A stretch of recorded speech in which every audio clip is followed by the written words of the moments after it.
En dit is ook baie belangrik is, dat die van julle wat vandag na my luister, julle ore sal spits, en baie mooi sal luister na dit wat ek vandag na die tafel toe bring, want dit het 'n massiewe groot impak op die mensdom van vandag, nie net in Suid-Afrika nie, maar reg oor hierdie wêreld. Mense wat mediteer, mense wat uit hulle liggame uitgaan. Jy weet, ek het die vorige hart om so 3-4 jaar terug, het 'n meisiekind op my pad gekom, en ek wil juist vandag oor haar gesels, wat baie van julle moet hoor, wat ek sê van haar vandag. Sy het amper opgeëindig wat sy selfmoord gepleeg het. En weet julle wat, sy was by 3 of 4 verskillende mense wat bevrydings gedoen het. Sy het regtig uitgereik vir hulp. En voor sy by my uitgekom het, was sy by 3-4 verskillende plekke wat sy gegaan het vir bevryding. En al 3-4 plekke het vir haar gesê, haar probleem is die geestelike verwerping wat deur haar ma se baarmoeder gekom het. Dit is waar haar wortelprobleme van haar lewe lê. 3 verskillende plekke waar sy gegaan het vir bevryding. En dan werk sy soos hulle dit vir haar opdrag gee om te doen, en dan sit sy maar net nog steeds op sak en as. Daar's geen vrug en seën in haar lewe nie. En weet jy wat, sy het op 'n stadium amper selfmoord gepleeg. En toe sy deur iemand by die kerk het sy my naam ontvang, en sy het op my pad gekom. En toe sy op my pad kom, die Here het vir my natuurlik opdrag en toestemming gegee om persoonlik met haar te kan werk, saam met haar die pad te kan stap. En ek het die wêreldse respek vir hierdie meisiekind gehad. Jy weet, sy is ek praat onder korreksie, ek dink sy is in haar 50-jarige, sy is nou in die 50s, is haar ouderdom, en hier waar ek met jou vandag praat, het sy nog nooit seksueel met 'n man verkeer nie. Sy is 'n absoluut 100% heilige offer vir God, vleeslik, maar ook geestelik na die bevryding wat sy op my pad gekom het. En ek het die voorreg gehad, die Here het vir my opdrag en toestemming gegee om saam met hierdie meisiekind te pad te stap. En op die einde van die dag, kort en kragtig, toe gaan haal ons al die probleme uit haar bloedlyne uit, beide kante, haar ma en haar pa se kant, het daar moordvloeke deurgekom. En dit is natuurlik Satan se regte om haar so aan te geval het in 'n hoek vasgedruk, want sy amper haar eie lewe geneem, want sy amper selfmoord gepleeg het, want so het Satan deur haar lewe gemanifesteer. En natuurlik 'n klomp okkultiese deure wat ook oop was, soos byvoorbeeld glasie. Maar om 'n lang storie kort te maak, hierdie oudste vrou het in die jaar 2020 op my pad gekom, moeilike jaar, die jaar van COVID wat dit uitgebreek het en al daai dingetjies, het sy op my pad gekom in moeilike tye. En weet julle wat?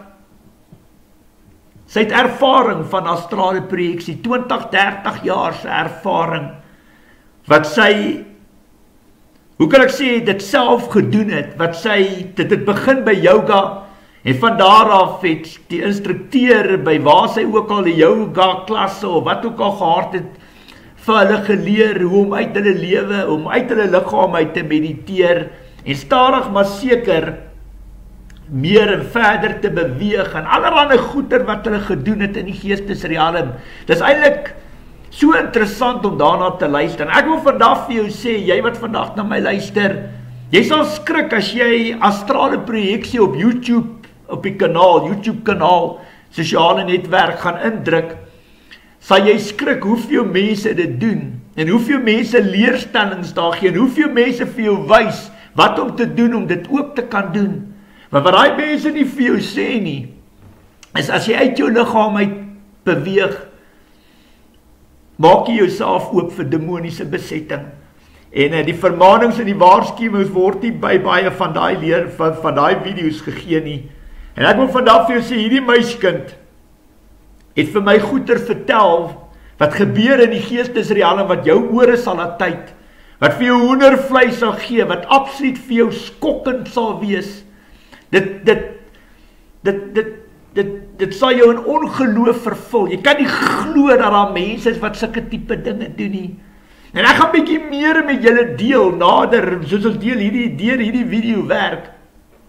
Maar ek wil vandag vir jou sê, dis 'n massiewe groot probleem.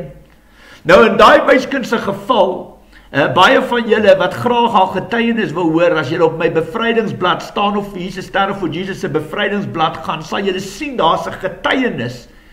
En daai getuienis is die einste sy, wat sy haar getuienis gedeel het van wat sy ervare beleef het nadat sy gegaan het vir bevryding.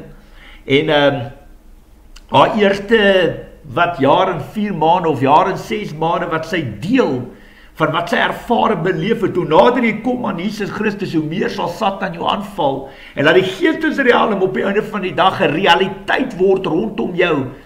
En dan sal jy besef en weet, ons speel nie meer kerk nie, ons eet nie koeksisters en koffie nie, vir ons is God 'n realiteit. Vir my is God teenwoordig soos ek en jy vandag met mekaar praat, en hy praat met jou. Die woord sê, my skape sal die herder se stem kan hoor.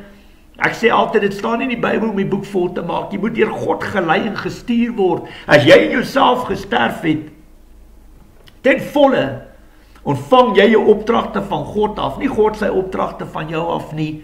En deur sy stem, hy vul jou met die Heilige Gees, en deur sy stem praat hy met jou, en bemagtig hy jou vir waarvoor hy jou geroep is, of jy apostel, evangelis, 'n profeet is, 'n leraar is, of jy genesing doen, of jy bevryding doen, of jy geloof het, of jy woord van wysheid spreek, dis God wat jou bemagtig om dit te doen. Jy moet jou gesag, jou autoriteit van God kan ontvang, om in sy naam te spreek en op te tree.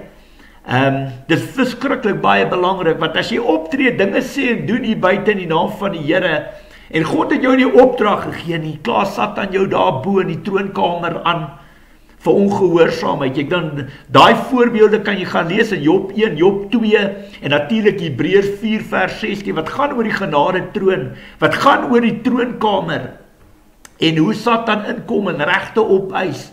En ek kan vandag vir jou sê, jy kan hoe in suiwerheid en heiligheid witter as sneeu voor God lewe en voor hom staan.